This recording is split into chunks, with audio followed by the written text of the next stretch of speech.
Bang,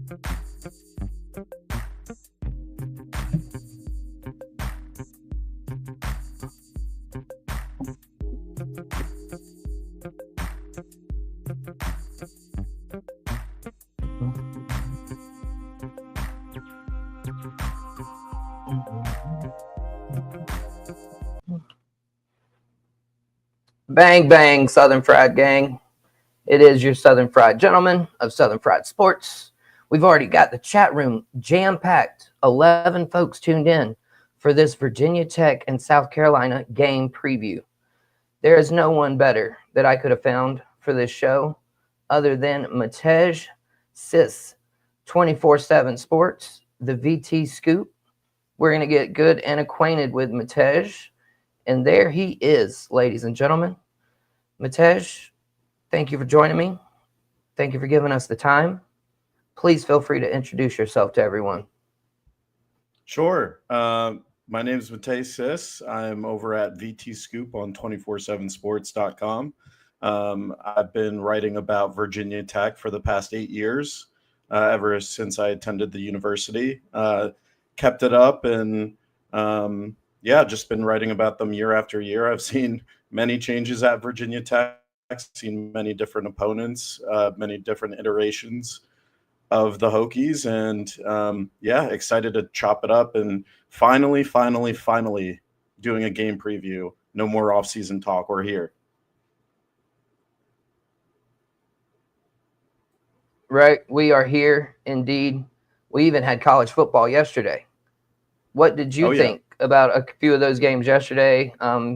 Iowa State beating Arizona State. We had a father and a son fighting. Stanford losing to Hawaii very late in the game there. What a day, though, for college football. Yeah, I was very excited for college football to be back. Obviously, the marquee game of the day was a little sloppy at times, but provided some good entertainment, and then caught up with the Stanford game at the very end, and all of a sudden you just watch Hawaii win on last second field goal. And not the best look for the ACC, but I think everyone kind of knew it was going to be a down year for Stanford. Oh yeah, Frank Reich, not a good showing as his first time as a college coach. Andrew Luck, though, as the GM, he might can get that thing turned around for Stanford. It'll be interesting to see. And so we are joined, though, by Matej Sis, former Virginia Tech student, contributor for VT Scoop and 247. Let's dive into some of the talk. What is the general vibe around the Virginia Tech team right now? How's everything going? Does anybody have any feelings about Shane Beamer? Former player and coach there as well. So how is the vibe up there in Blacksburg, Virginia? Yeah, I would say the vibe overall, I think, what the coaching staff is putting out is definitely some quiet confidence. There's been a lot of quotes about how, this team is very together. Obviously, last year, I think the offseason chatter got a little carried away. And as we all saw, that it was not the season that was promised. Everyone was very excited around Blacksburg, fans alike. There was a lot of NFL talent that has since departed from the roster that was on the team last year, all to go 6-6.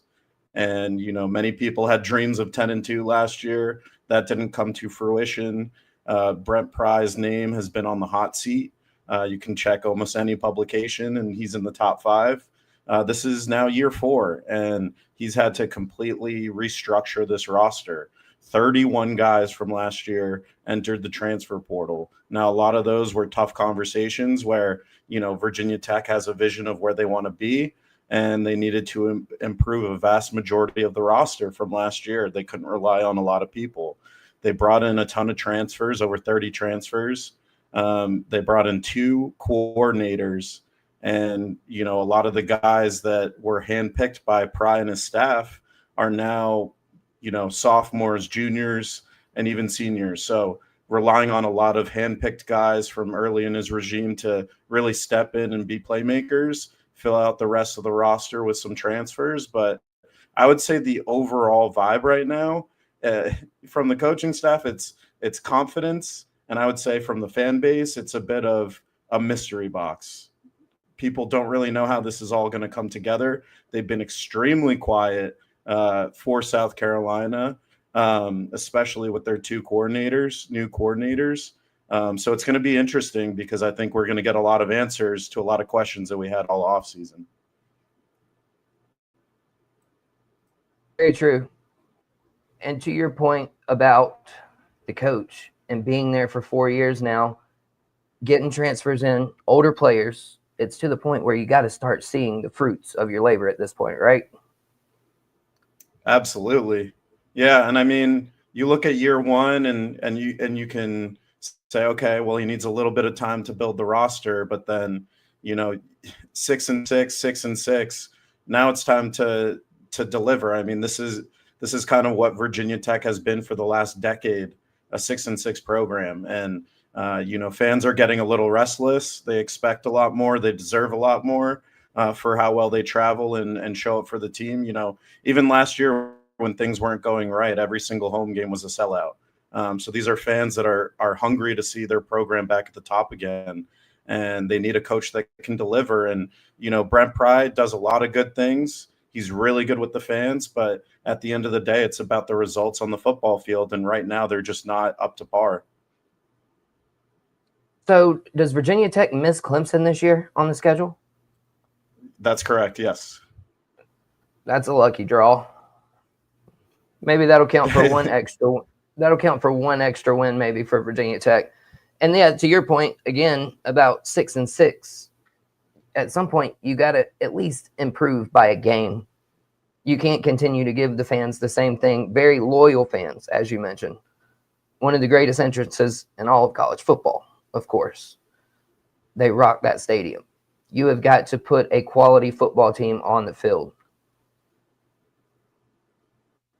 Yeah, 100%. And I think, they're trying to take the steps to make it come together. And I think, it's a big leap to go from 6-6 to an 8-4 type program. Everyone thought that would be last year, but I think this year everyone just wants to see them build upon that. 6-6 would be a disaster for this fan base. But if you can start to build on that, get 7 wins, get 8 wins, look like a really competitive team week in and week out. I think that's the other part of it, that Virginia Tech has lost so many one-score games. I forget the count now, but I think Brent Pry is, 1-10 in one-score games. You start flipping those results, and you're talking about a completely different narrative right now. So you got to start doing it when it counts, and especially in those close games that you don't want to come back and have the fan base point at the staff and say, we could have had better coaching decisions to get that extra point to win that game. Yeah, losing one-score games, man, is a heartbreaker. And like you said, just flip a couple of them. Just give me just a couple of them, man, and you flip it to 5-5, and all of a sudden now you're talking about 8-4 versus 6-6. Just flip a few of them here and there. Do you put that more on the coaching or the players in those? I think it's a little bit of both. I mean, I'm thinking back to last year, and Virginia Tech opens up the season against Vanderbilt. I think every Virginia Tech fan at the time thought that would be a walk in the park. And, they go down big to Vanderbilt on the road, even though it was, felt like 75% covered by Hokie fans in Nashville. But they come all the way back, and, with 5 minutes left in the game, Virginia Tech's winning by a touchdown. All of a sudden, Vanderbilt just starts driving down the field. It felt like, in a lot of those situations where Virginia Tech is up one score in those late games, that the defense would collapse. And then when they need the offense to come back, they're playing too conservative. So I think it's a mixture, but there were definitely some coaching decisions last year. Obviously, you look at the game against Miami last year with the Hail Mary at the end of the game. That could have been a win, probably should have been a win. So, you can't really put that on anyone, but that's a loss in the column. And, those things add up. So definitely a lot of coaching decisions go a long way. And, you could say it's on the players, but if the stat truly is 1-10, at the end of the day, that kind of is what you are as a coaching staff. Absolutely. Man, 1-10, that is just such a heartbreaking record in win-loss games. I mean, think about the Chiefs last year. They had a ton of one-win games or one-possession wins. Like, you just got to be able to execute when it matters the most. And I think that comes down to practicing at its very hardest. One example I like to use: if you need to hit a 100-mile-an-hour fastball, you need to be practicing hitting 110-mile-an-hour fastballs, 115. And then guess what? That's going to make that 100 look slow in comparison. Jaden Daniels, Yeah. he used VR last year at 1.5 speed. Look at the success he had. You got to train and make it more difficult, in my opinion. And so I did forget to mention the sponsors, Matej. GreenvilleSportsMedia.com. I write for them. And if you ever find your way down in Clemson area, in Central South Carolina and Westminster, we have 2 restaurants, Arden's Burger and Grill and Beef and Rib. Very fantastic, delicious, like home cooking. You can get a discount if you go in and mention the Southern Fried Gentleman. So shout out to those sponsors. And of course, we would be nothing without our listeners. And so we'll stop and address a couple of these questions. Matej, what is the experience like when you hear Enter Sandman at Virginia Tech? He wants to take Pi, I think is what that says. He wants to take Pi to see what it's like. So can you give your experience? Yeah, I mean, it's pretty special, and definitely it varies with each game, but I've been lucky enough to be in the bleachers for those, and I've been lucky enough to be on the field, but there's nothing like it, especially small mountain town. Everyone's coming out to support the team, and especially for a night game. I mean, you feel it under your feet. The place is rocking. It's putting up seismic activity on all the charts. It's blasting, and then to even hear the a cappella version when they're shutting down the song on the loudspeakers, and every fan in unison is singing the song. I think that's been more of a recent development ever since COVID, but it's truly special, especially for those night games and when it matters the most. You think of the Miamis that have come in there. I was down there for Ohio State in 2015. Truly a magical experience. I think every fan, regardless of who you support, I think definitely should be a bucket list item just to witness that. Absolutely. You got to go see the best entrances in college football, and Enter Sandman is definitely up there. I mean, it's a lot of people's one. Of course, we've got 2001 and Sandstorm in South Carolina. It's in the top 5. Fantastic entrances for both schools. I wouldn't even want to judge a contest between those 2 entrances. No. That would be literally the hardest thing. I was thinking about it too. Yeah, go ahead. Sorry. I was going to say it's going to be tough. I'm curious how they're going to do it down in Atlanta. With both schools having such a great entrance, hopefully they give an opportunity for both to do their thing. I hope they do too. That stadium would be electric if you got both of those entrances at the same time. Pinsman, he brings up Hawaii, which we did mention earlier in the show, but the one thing I didn't mention was the Japanese kicker that taught himself how to kick after watching an NFL game. And he's the one that won that game last night. Absolutely wild. Kane, Virginia Tech gave Clemson problems last year. I was concerned that they were going to win. I do remember that. Virginia Tech's an annoying team to play. They're going to hang around. They're going to make you beat them one way or another. Ben Blaylock says he stayed up to watch that game. The Hawaii game, he means. It was a great game. Hadn't been out to Hawaii in like 30 years. And Pai, that's his grandson. I like that name. I hope I'm pronouncing it right.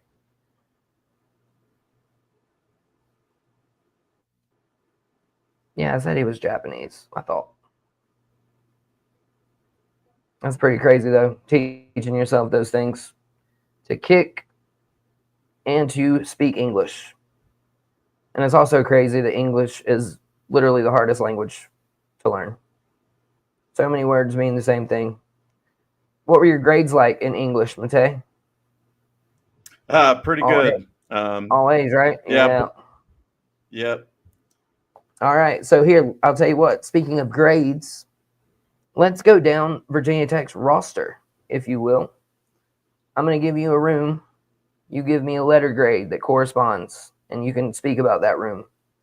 We'll start with quarterbacks with Kyron Drones, AJ Kyron.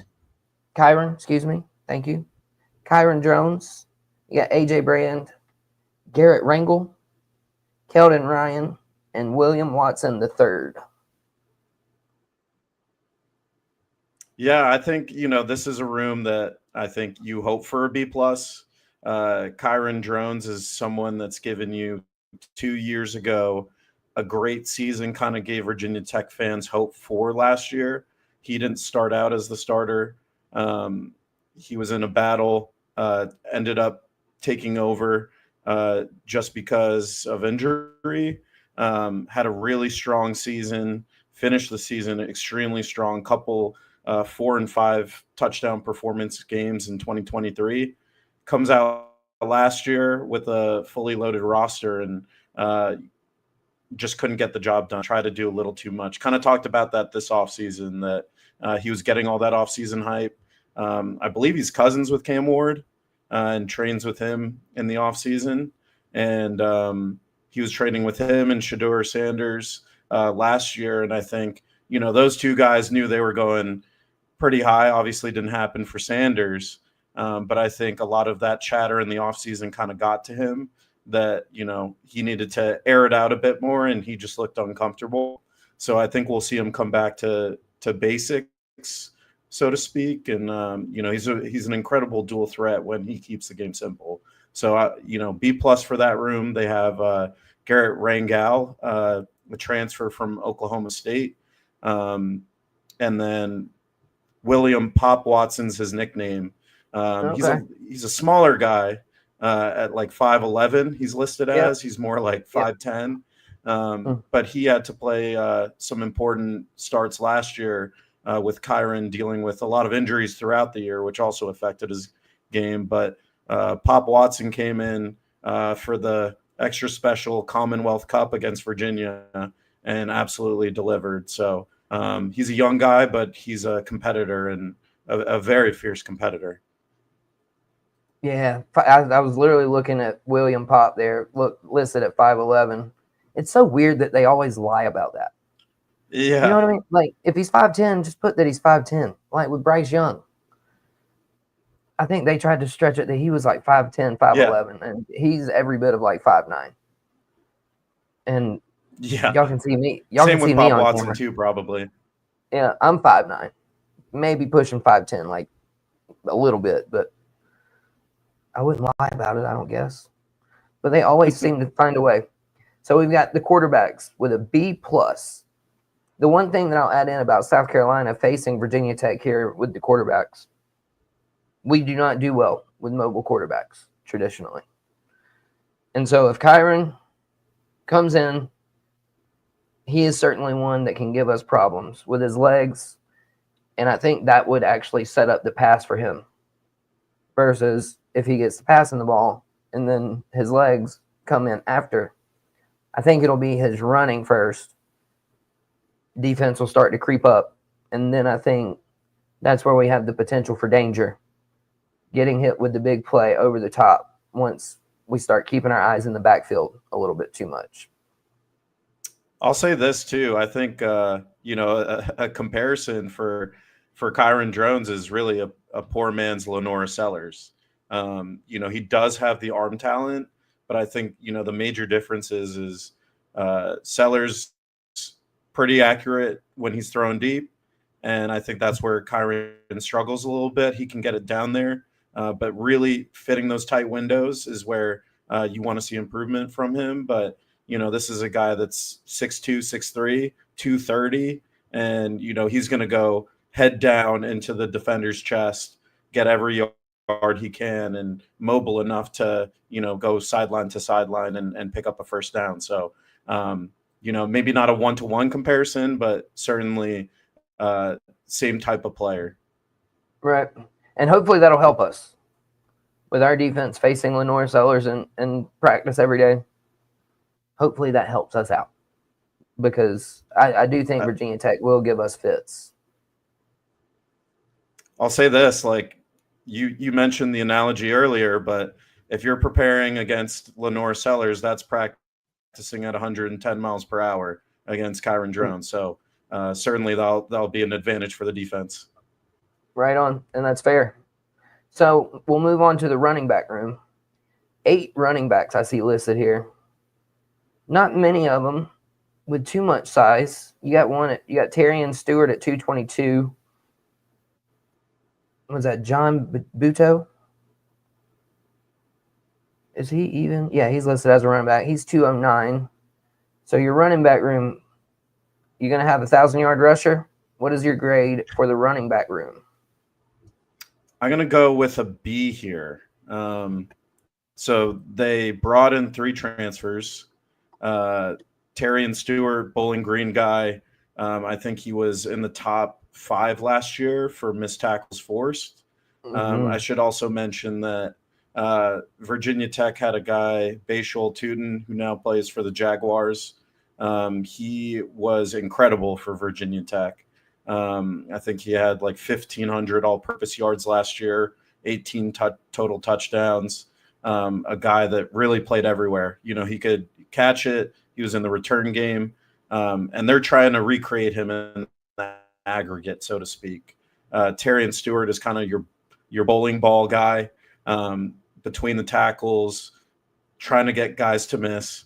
Then you bring in a guy, Braden Bennett, from Coastal Carolina. He's more of the outside the box runner, really good goal line guy. I think he's 6'2", 220. And then they brought in a guy from Central Missouri, and this is kind of what Virginia Tech does, but, you know, identifying a player from the D2 ranks who had 1,300 yards 2 years ago, missed most of the season last year with an injury, and you don't know what to expect from him, but all of a sudden this guy, Marcellus Hawkins, who you figure to be kind of the third option, all of a sudden he's worked his way up to number 1. And the coaching staff has said, you know, he's the best all-around running back that they have right now. So we haven't seen him play against D1 caliber opponents, and he's the guy that's at the top of the depth chart, you know, beating out other guys that do have experience playing D1. So I don't know if that tells you his competition or if he's just truly impressed, but that's kind of what I mean by there's a lot of unknowns on this roster and a lot of buzz from the coaching staff. Right. And yeah, to your point about the running back that came in, who was it that you got at the top of the depth chart again? Marcellus Hawkins. Marcellus Hawkins, right, yeah, gotcha. 5'11", 219. And sometimes, I will say, man, sometimes these guys just don't get noticed out of high school. They go to the smaller school. Turns out they got really good talent, and they just got missed the first time around. So, yeah, to your point, it could be both ways. It could be that maybe the guys y'all had aren't that good, or it could be that this dude has just improved, maybe called a growth spurt once he got into college and got in on a nutrition program. B on the running backs. And so we had Kane, a listener, a minute ago. He asked about the offensive and the defensive lines, so I'll go ahead and ask you about both of those at the same time. What are your grades on the offensive line and on the defensive line? And highlight any star players that you think of that could be game breakers, game wreckers come next Sunday. Sure. I'll start with the offensive line. This room's a lot different from last year. There was a guy by the name of Xavier Chaplin who was the left tackle. He went to Auburn through the transfer portal, kind of, you know, step up there in terms of resources. But this room is different. I think it's the fourth offensive line coach in the last 5 years. Virginia Tech went out and got Matt Moore from West Virginia, who's proven to be a great recruiter for Virginia Tech. He brought over 3 of his own guys from West Virginia, including Tomas Rimac, who was an all Big 12 guy last year, 6'5". He was a right guard at West Virginia, and he's shifting over to right tackle. I think there'll be some interesting battles on the edge against obviously South Carolina. I think I'm excited to watch that. And then there's a guy, Johnny Garrett, who I kind of mentioned before, but a couple handpicked recruits from Brent Pry. He's now a redshirt junior, and he's stepping into that left tackle spot with the other player going to Auburn. So that'll be interesting as well against Dylan Stewart. Should be an interesting battle there. Really athletic left tackle, but he's never faced a guy like Stewart before. So that's going to be definitely an interesting battle. If you're looking for a grade there, I don't know if I mentioned it, but I would give it like a B- right now. I think Virginia Tech's offensive line has really lacked for many, many years. And I think although Matt Moore is probably the best offensive line coach that Virginia Tech has had in the past decade, it's going to take time for him to develop that room. Obviously, it helps that he can use the transfer portal to address some of those spots, but I still think it will take a little bit more time to truly match up with his vision. And then the defensive line, I'll also give a B-. I think last year they had two absolute game wreckers, Antoine Power-Island. I think he's on the Eagles now, 6th-round pick. He was a sack machine. He had 22 sacks in 21 games that he played at Virginia Tech. He was an all-ACC first-team guy last year. And then they also had Duke transfer Aeneas Peebles, who's playing for the Baltimore Ravens right now. He was also a first-team all-ACC. So when you lose two guys like that, it's tough to rebuild the room. But they went out, got a ton of transfers. I think they have 7 transfers on the defensive line. They have Ben Bell, who's kind of an undersized Texas State edge rusher. He had over 10 sacks 2 years ago for Texas State. And then the guy to watch there, who I think is going to surprise a lot of people, is Kamari Copeland. He's a guy that is a weight room warrior, he's always on Bruce Feldman's freaks list. He went to JUCO and had, I think, over 57 offers, but he's a Virginia kid, came to Virginia Tech, tore his pec last year, but he came back and, most people were wondering, will he be ready? And they start sending out the weight room videos, and he's, only improved his strength in the weight room. So he's someone that I think can be a game wrecker, from that interior position. He's strong, fast. He could do it all. So very excited about him. I think most people in Blacksburg are looking at him to really come out of nowhere and establish himself as one of the ACC's premier interior defensive linemen. Very nice.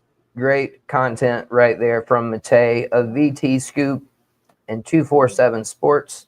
Want to say thank you to Pinsman, Mark, Ben, everybody that's watching in the chat right now. We appreciate you guys being here. Before we get too far into the defense, Matej, though, I did not mention the wide receiver room yet. Is there anybody in there that the Gamecocks should be absolutely afraid of? And do you have an overall grade for that room? And afraid of? I'm not so sure. Sure. And you can include tight end there. Yeah. So I would say between wide receivers and tight end, I'll stick with a B there. I think it's intriguing. There's Donovan Green, a Wake Forest transfer. He's proven to be good, but he's also proven to be injury prone. And I think he's someone that, if it all works out, he could have a pretty good year and be the number 1 for Virginia Tech. I think there's also a guy, Aiden Green, so 2 greens on the offense, wearing number 0. He has played since a true freshman in a loaded wide receiver room, a veteran loaded wide receiver room for Virginia Tech over the past couple of years. And he's made it so that the coaching staff had to play him. He's about 6'2", 190. He really showed up in the bowl game. I think he had 150 receiving yards against Minnesota, who had a pretty good defense. He was hurdling over guys. He was taking end arounds, really athletic, really good catch radius, really good blocker. I think he has the potential to be an all ACC type of wide receiver. I'm really believing in that bold prediction there. Then they have Cam Seldon, who was a running back for Tennessee last year, they recruited him strictly as a wide receiver, which I find really fascinating. So As do I. he's some he's someone I think, yeah, very interesting. So I can't tell you how good of a wide receiver he's going to be, but I can tell you that they're going to find ways to put the ball in his hand. And I think he's a pretty special athlete, but I need to see how it works out. Um, and then at tight end, they have Benji Gosnell. He was someone that was committed to Ohio State, tore his ACL, and kind of opened up the window for Virginia Tech to get in there. Former 4-star guy, 6'5", 250, really reliable, really athletic. I think this was his first healthy offseason in his college career. And he's someone that needed that time to develop. And he was pretty solid last year, but I think he's someone that can become a bit more reliable, especially as I just mentioned. There's so many, potentially good wide receiver room, but you have a very solid tight end and a quarterback that's looking, for that option a lot. So I think those are the guys you're looking at as, the skill position players to make plays in the passing game.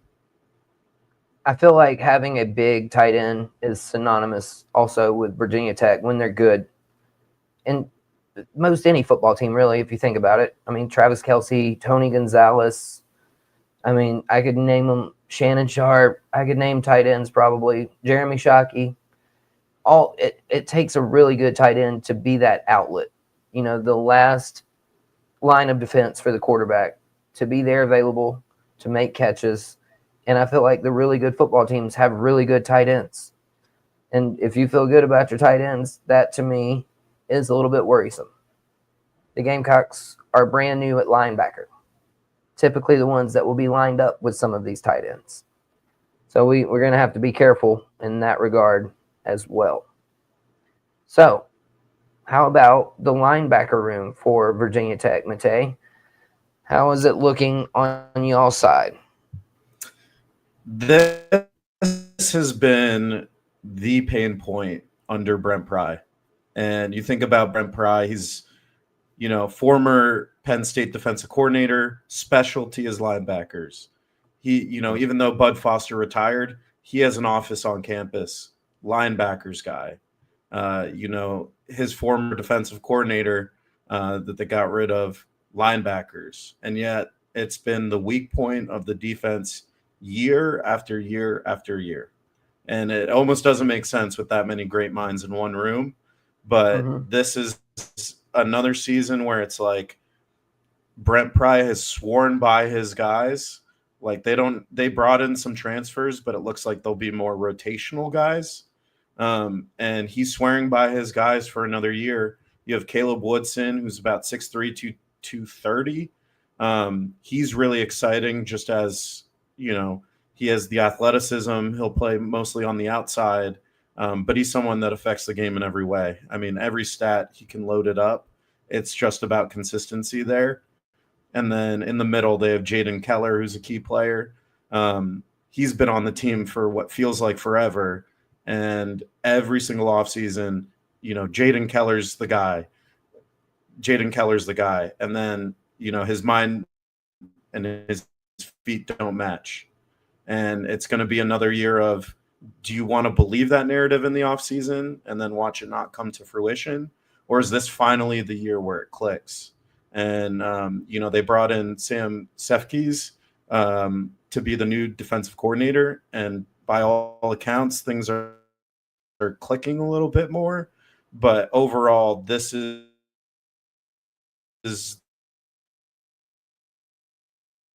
the week.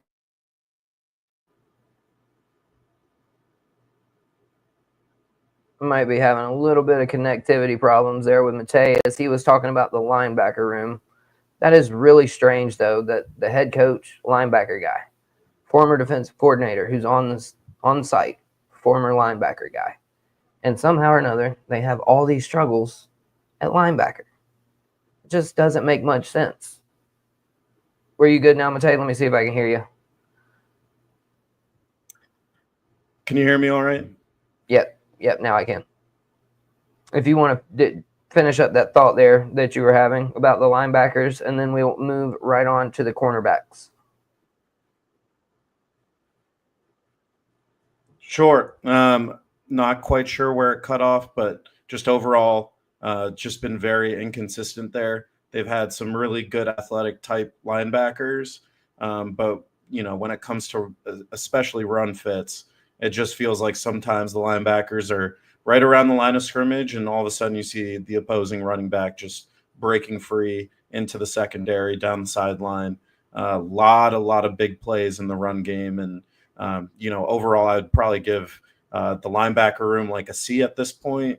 It's like you got to prove it. They have the athletic bodies to do it. Some really impressive prospects there, but will this be the year that it comes together? It's almost like the boy that cried wolf. Like, you can only believe it when you can see it. Mm-hmm. I have a really hard time believing that stuff because for years we were told South Carolina's offensive line, oh, it's the best one we've ever had. Oh, they're going to be really good this year. And then we get in and we give up 55 sacks. Can't run the ball consistently. Can't get a 100-yard rusher. The offensive line is literally the most below average thing on the team, yet they were the most hyped up thing before the season. And so I totally understand those frustrations. Until you see it, you got to see it before you can believe it.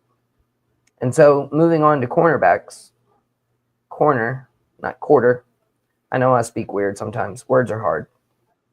But to the cornerbacks, Virginia Tech's also had some good ones of those. So how is the cornerback room looking for the Virginia Tech Hokies? Yeah, so Virginia Tech had two of the best cornerbacks last year in the ACC. Dorian Strong, who I think has moved himself into a starting position with the Buffalo Bills now, and then Mansour Delane, who transferred to LSU, obviously to get a better opportunity there. But, replacing those guys, they have Dante Lovett, who's a true junior. He was the third guy last year, shined a bit at times, but, not a regular guy. They had two lockdown corners for many, many years, which didn't allow for a lot of opportunities. Then you have Thomas Williams, I think a South Carolina prospect, redshirt sophomore. He's kind of coming into the mix, hasn't played a whole lot. They brought in Caleb Brown, who's a Hawaii transfer, one of the more interesting cross-country transfers there. But and then they have Isaiah Brown Murray, who's more of a nickel guy from ECU, who played a lot of snaps for ECU. He is the most veteran cornerback in the room, but I think there's a lot of inexperience there. Dante Lovett, they feel great about. Thomas Williams, again, it's more of coach speak. You're hearing it in the offseason, but he hasn't played a lot of football. And, if he's lining up against Nick Harbor week 1, like, that's when you're going to find out. So overall, again, they like what they have there. Virginia Tech has done a great job at developing defensive backs for many, many, many years. I think this is probably the least confident in the last couple of years that it feels like the fans are the least confident in this room. And there's a lot of questions there. Does Virginia Tech want to play more bump and run, man-to-man on the outside? Or do they play more zone with their linebackers? Yeah, it's going to be interesting. I think they're going to move to more zone. Traditionally, they've been a pretty man-to-man type of team. But I think it's going to be interesting. I think they're going to try to change it up a bit more. And it'll be a bit more zone this year. That'll be interesting to see for sure. And then, like you said, you don't know what it's going to be like until they line up against Nick Harbor or Mazio Bennett or Vandrevius Jacobs, one of those Gamecock receivers this year. And what do you think about this? I think that you will not know your team fully until at least after game 3. What would you say to that, Matej? I completely agree. I mean, at this point, I'm doing all the research day in and day out, and I feel like I maybe know this team 30%. I think a lot of lessons will be learned week 1, Vanderbilt week 2, and then Old Dominion week 3. I think that's when you're really going to find out what the strengths of this team are and what the identity is, or at least, what they're trying to become. I think for most teams, yes, week 3. Maybe with this Virginia Tech team, it's week 4 because it's a rebuild on both sides and they're trying to establish a new identity. So it's going to be interesting. Right on. Completely agree there. And so the one thing that I'm not going to forget that a lot of people forget, but when it comes to Virginia Tech football and South Carolina football under Shane Beamer, the one thing you cannot forget is, of course, special teams. So give your special teams grade. Do you feel like they could win or lose the game for you, whether it be punting or field goals? What are your overall thoughts on the special teams? I actually really like Virginia Tech special teams. I think they've done a great job for many years, even in the post Beamer era days. But their kicker, John Love, he's one of the most accurate kickers in the country. I think he's missed a total of 3 field goals. Last season, he had a 57-yard field goal against Miami and then a 60-yard field goal against Minnesota in the bowl game. So he's only getting better. Really, really good kicker. Punter, they bring in a new guy. By all accounts, he's been competing for the starting role for the past 3 years. So it sounds like that'll be just fine. At punt return, they have Tucker Holloway, who's a wide receiver.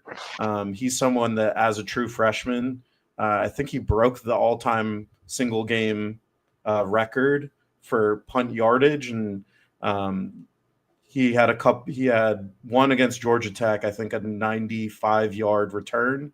But he's someone that has struggled with injury. But by all accounts, he's healthy now, and they're really excited about him on punt return. And then kick return has been kind of Bashal Tootin the past couple of years. But Thomas Williams, who's a cornerback, he's likely to be the guy there. So really fast guy. Special teams really comes down to how good some of your backup players are. Because let's be honest, a lot of starters aren't going out there on special teams. And that is really where you can learn a lot about the depth of your team. If you've got good special teams play, you're probably a pretty good football team, at least roster-wise. Like I said, it's not like you're running a bunch of starters out there on special teams. And so, of course, with Shane Beamer, head coach for the Gamecocks, Brent Pry, and Virginia Tech, they've always been known for special teams. And they're going to be in a dome. So the dude can probably kick a 60-yard field goal relatively easily, I would imagine. So it's going to be really interesting to see how that game plays out from the special teams aspect of it. You got to pay your respect to special teams, right, Matej? Absolutely. And I mean, even for this game, we'll see how much the Virginia Tech offense is able to drive on South Carolina. But you got to imagine that if you're able to get it to, the 40-yard line, something like that, maybe 35, something like that, you have a chance with a kicker like that. So that already helps you out quite a bit. Right. And then we got Mark. He notices that Virginia Tech's got the pretty tough draw of cornerbacks, but I think he meant quarterbacks. Did he say? Yeah, he said cornerbacks, but he does mean quarterbacks to start out against Sellers and then Diego Pavia in games 1 and 2. You're going to learn a lot about that defense real quick, my friend. Oh, yeah. And you mentioned it earlier, but you said South Carolina struggles against mobile quarterbacks. That's been Virginia Tech's Achilles heel for many, many years. So you'll learn a lot about Virginia Tech's defense, especially with those two guys. Yeah, I think you'll learn everything you want to know. And, man, that is tough. Starting out, though, with 2 SEC teams. I mean, these schedules are getting crazy, man. SEC going to a 9-game. The scheduling stuff, I mean, there is no more tune-up game. You're not going to play some FCS school first game and get you a tune-up game in there. I mean, they are coming out the gate swinging now. Yep. As a fan, I love it. I love the action. But as someone who wants to see my team succeed and do well, I don't think it's the best way to have a good season, if I'm being honest. It's also interesting because you think about it, South Carolina, obviously, with college football playoff, aspirations. And then you think about Virginia Tech and you're starting off. I mean, the schedule as a whole last year looked pretty easy and all of a sudden became pretty hard by the end of it. And then you look at this year when you kind of want an easier schedule to kind of lessen the noise around your coach's hot seat. And, not only do you have two SEC opponents, but you're playing Louisville that looks to be good in the ACC, Miami, Florida State. It should be interesting. Yeah, you'll learn a lot. And here, let me ask you this too. So Brent Pry, his seat, how hot would on like 1 to 10? What number would you place on how hot his temperature is right now? 10 being the highest. Yeah, I think the overall media is putting it at a 9. I think it's somewhere between a 7 and an 8. I think when you look at a school like Virginia Tech, like understanding 6-6 is not acceptable, but right now with so much money going different places, the athletic department pushing to get more money into the thing, paying a coach's buyout is a tough draw right now. And I think they're going to do everything in their power to avoid that. So I think even if you see marginal improvement, he's maybe safer than the overall media would make it out to, make you believe. Right. And so we've alluded to it a little bit already too, that game ones they're going to be sloppy. Like you're not getting out there and getting that tune-up game. And so how do you think y'all might lose some turnovers? Do you think you guys might create turnovers? Lenore Sellers, he's fumbled the ball in big moments before. So is that something that you're kind of banking on seeing? Interceptions, turnovers, fumbles?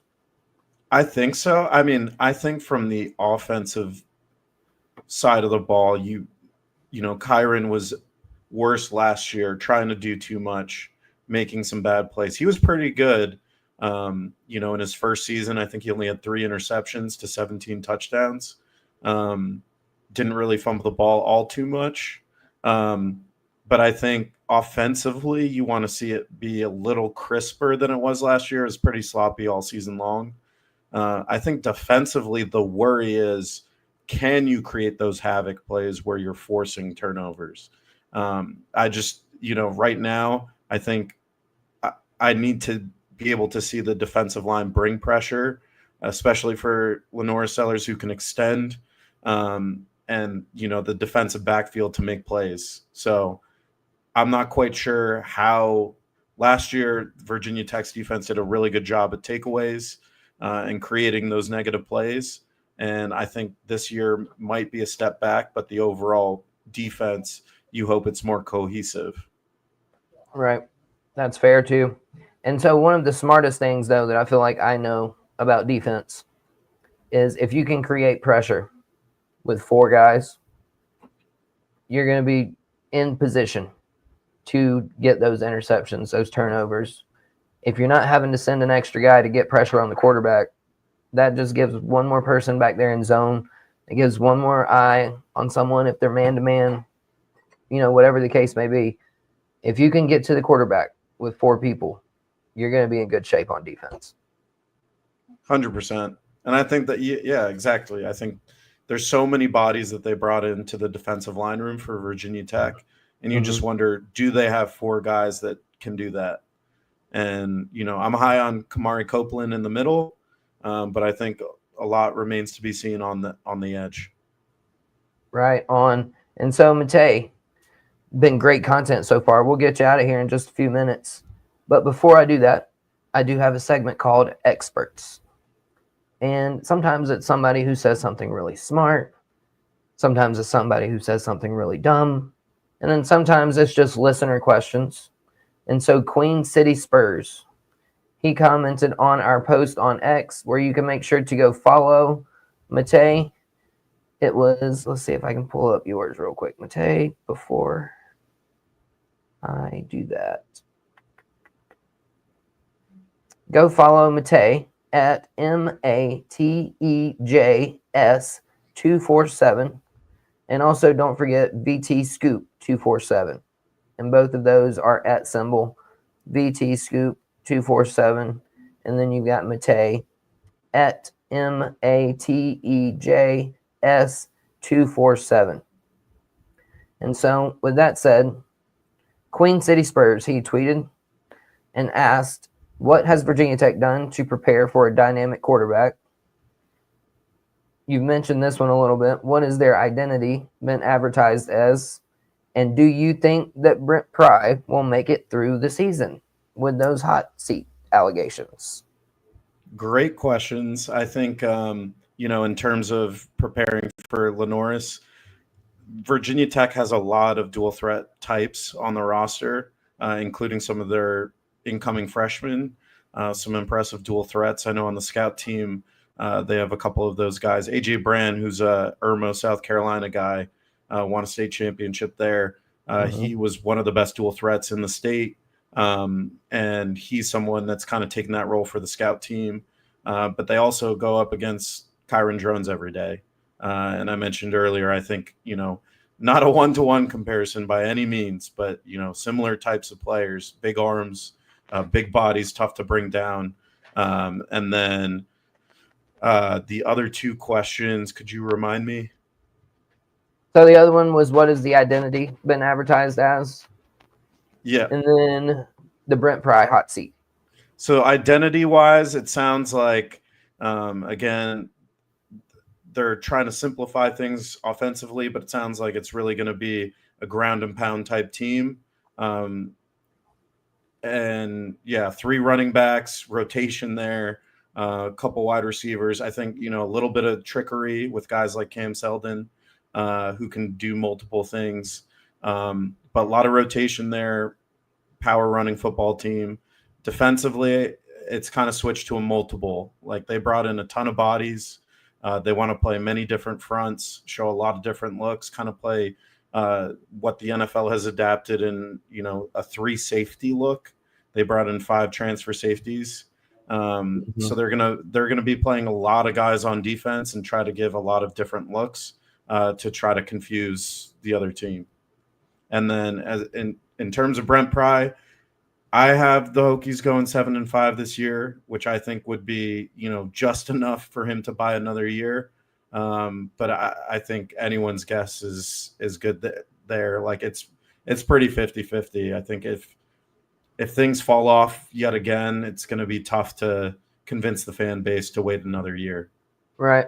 So 7-5, you would say it's like 50-50. Yeah. If he gets at 8-4, he's safe. Yeah. That would be fair. I could get down with that. And then we have another question that came in just now from Sweep the League, which my show should be featured on their network here coming up soon. We're ironing out the details, so big shout out to Sweep the League. Matej, who do you have as your top 3 Heisman candidates heading into this season? Jeremiah Smith, Cade Klubnik, and maybe number 3, not just pandering, but Lenoris. Like I think if everything comes together, I think there's still some unknowns with South Carolina. You guys would know better than me, but I just think he's a special talent. And if things can come together, if you get like a good, reliable running game to help him out as well, and those wide receivers establish themselves, things can really come together there. So I think he's more of a dark horse. I know everyone loves him, but I think he's in there as well. He's embraced the discussion being about him and being mentioned as a Heisman candidate. The wide receiver room, I'm hoping, is much improved and much more developed. Nick Harbor giving up track. Also, it was discovered that he was blind. He got contacts. Nick Harbor can see now. And then he had the full offseason with the team. So I'm hoping that all of those things come together for Sellers. If he does have a Heisman-type season, the Gamecocks will be 10-2. I just don't see how, if he performs the way that people project him, I just don't see any way that we don't win at least 10 games. With that said, I don't think that we do win 10 games. We have never really done well entering the season with tons of hype. I think we have a very tricky schedule, obviously. I mean, the gauntlet that starts at LSU. I mean, LSU, Bama, Texas A&M, Ole Miss. I mean, Coastal Carolina, Clemson. We have the hardest 7-game back end of our schedule of anybody in the country. And I just don't know that we can navigate it well enough. Like, I mean, I honestly legit could see us at 8-4. There's a world we might even be 7-5. But if Lenore Sellers is who we think he is, we should be 9-3 at least, hoping to be 100%. 10-2. Sweep the league. He says he's got a dark horse, Dylan Raiola. That is very true. I do like Dylan Raiola as well. I like Matt Rule in his 3rd year at Nebraska. They're a team that I think it was Josh Pate. I think Josh Pate put Nebraska in the playoffs. Yeah. Playoffs? Yeah. Playoffs for Nebraska. Let's see what Mark says. Who would have thought that SC versus Virginia Tech opens the season, and we are the team with playoff aspirations? I mean, Virginia Tech's one of the very few teams that have won the ACC in the last 15 years. Clemson, Florida State, Pittsburgh, Virginia Tech. Miami hasn't even won one since joining the ACC. My wife, Virginia Tech Hokie fan, brother-in-law, they lived up in Radford, Virginia for a while. So this game 1, it's very close. I mean, you got the Beamer connection. Yeah. I mean, it is such an entertaining storyline for this game 1. Go ahead. Sorry. I was just going to say ahead. I almost wish that the team from last year for Virginia Tech met with this year's team of South Carolina, because it feels like this might be the I don't want to speak for all South Carolina fans, but this might be, the most excited people have been about South Carolina in a while. And I think it's just right now, when you look at Virginia Tech after last year, the expectations are pretty low. They're rebuilding. So I wish both met. It's still going to be a ton of fun. And I think there's a lot of Virginia Tech fans right now that are tricking themselves into believing. So I still think it's going to be an incredible atmosphere, but I almost wish you got a, top 25-ish Virginia Tech, dark horse candidate type team coming into this game. I think the game is going to be a 3-point game. I want to pick South Carolina to win it, but I would be lying to you if I told you I really honestly just believed that South Carolina will win this game hands down. Virginia Tech has the potential to make this a very weird game for us. And so you did mention earlier, Matej, you had them at 7-5 on the season.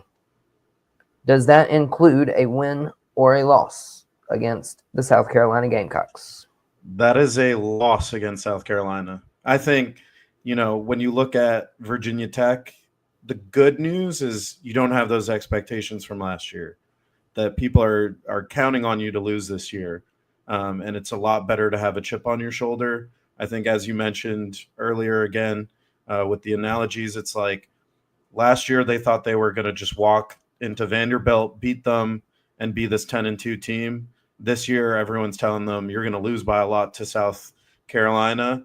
And I think that's really helped them this offseason. They've kept everything close to the chest. They're really not revealing anything about how they're going to line up, what their identity looks like, depth charts, you name it. Like, it must be pretty tough. I know the South Carolina coaching staff is probably looking in all different places on how to scout this team right now, because there's nothing collectively that you can really look at with 2 new coordinators. But overall, I just think there's so many moving pieces, and it's a team that does not have an identity right now, at least one that we know of. And I think sometimes you want to believe that there's potential there in that first game, but I think, the team with the identity always comes out a lot better off, and I think that's South Carolina. Right on. Like I said, I want to pick a win for South Carolina, but it's long gone are the days of looking at the schedule and just counting guaranteed wins.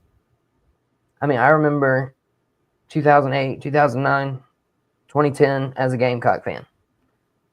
You could look at almost every non-conference game as a win, obviously except for Clemson. That's always a 50-50 game. But the other three non-conference games, usually always count them as a win. Vanderbilt, Kentucky, count them as a win. But long gone are those days. I mean, literally anybody can beat anybody on any given Saturday. 100%. And I do think, Virginia Tech has the ability to stick around, and you never know from that point. But at the same time, I just think the talent discrepancy, and there's so many things there. I just think well-oiled South Carolina team, and I expect them to make a lot fewer mistakes. Mm-hmm. There's my guy, P. Digits. What's funny, P. Digits, is I had that exact thought whenever he said that. Matej said that about looking all over the place for film. I was like, Shane Beamer got away. He probably found an old play sheet stashed in a locker room or something, I think was the rumor. That was back when we beat Tennessee and Clemson. There was all kind of rumors that came out that we were cheating because we had wristbands and we put sand on the field, and then we beat Clemson as well. And to your point about this being the most exciting entering the season for the Gamecocks, winning the last 6 games last year, aside from the bowl game that we lost. I mean, coming off those wins against Clemson and Tennessee, they proved a lot of excitement for that following season. But the way they finished last year has catapulted. I mean, literally, yeah, we've got people talking about playoffs. Like, there's some people that expect the Gamecocks to be in the playoffs, which is fine. I just don't know that I can set myself up for it.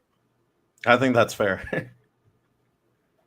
Yeah, I'm a pessimistic fan from time to time, Matej. If I expect to lose, I don't get mad about it. You know what I mean? I was expecting to lose anyways. I was prepared for it. And then if we win, it's a pleasant surprise. That's just the way I approach it for my own mental health. And so you got it as a loss, Matej. I did see that Virginia Tech revealed their uniforms. They did. Inside a Waffle House. Yeah, so I'm assuming they don't play very well in that uniform choice based on the reaction. Yeah, the reactions were interesting for sure. I think a lot of people just wanted to see them wear their standard maroon colors. Mm-hmm. But yeah, I mean, I think it's they're going for a specific look. I don't know, maybe they're trying to channel their inner Clemson or Tennessee there, but definitely an interesting look. Right on. All right, and this is going to be probably the final question here. We've talked about the running back rooms and all that stuff. Lenore Sellers needing a running game. What are your thoughts on the NCAA versus Rashul face-on? The fact that we are 7 days away from kickoff. We still do not have a ruling.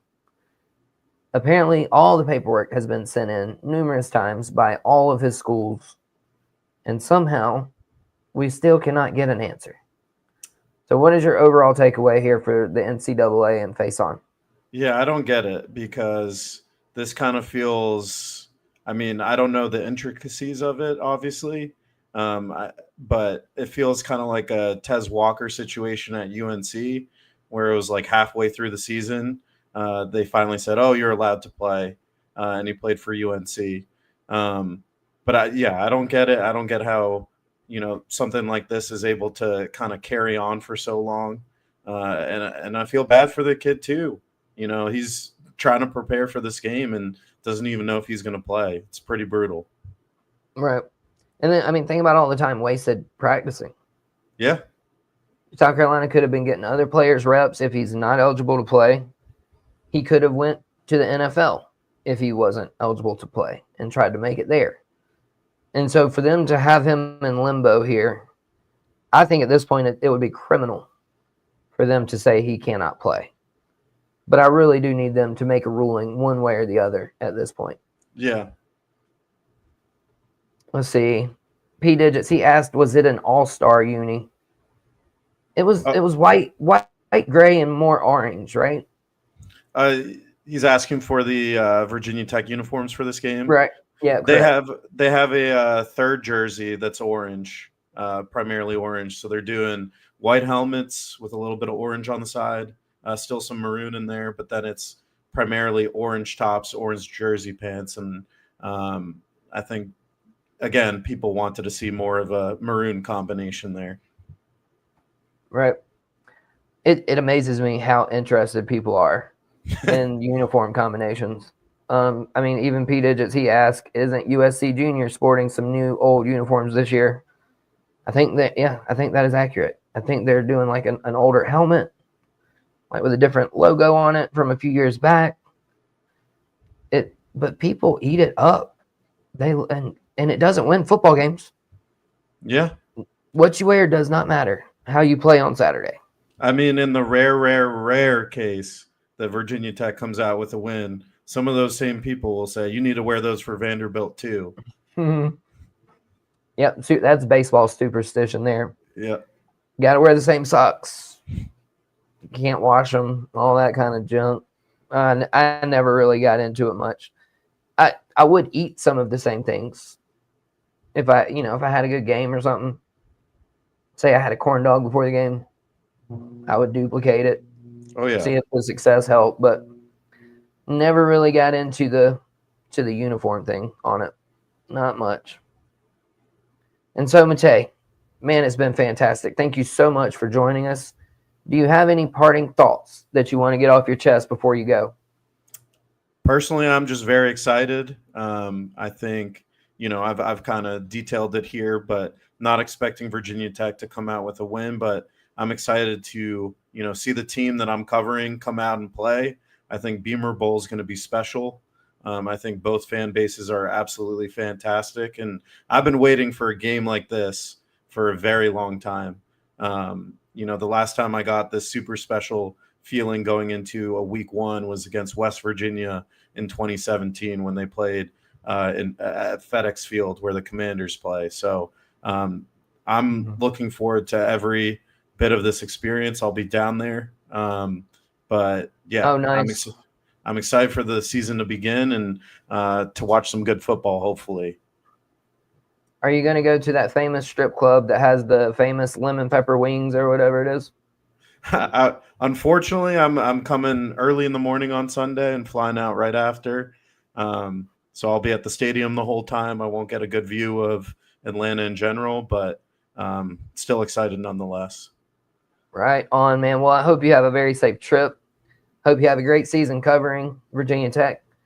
I really appreciate you joining me again. I am actually going to be hosting a kickoff show on it's TGFF Game Day. Thank God for football. And it is through Greenville Sports Media. So we will have some ACC segments, Matej. So if there's any chance that we could ever line you up again to come on the show or the kickoff show, the invite is there. 100%. I will be in touch with you, man.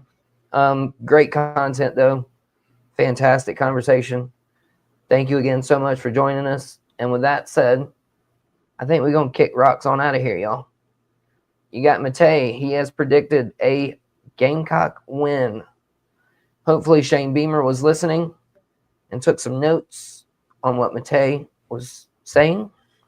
Hopefully it helps us out a little bit. And y'all have a fantastic season. We're going to get out of here. For Arden's Burger and Grill, Beef and Rib, GreenvilleSportsMedia.com, Hyundai of Anderson, Pepsi Cola.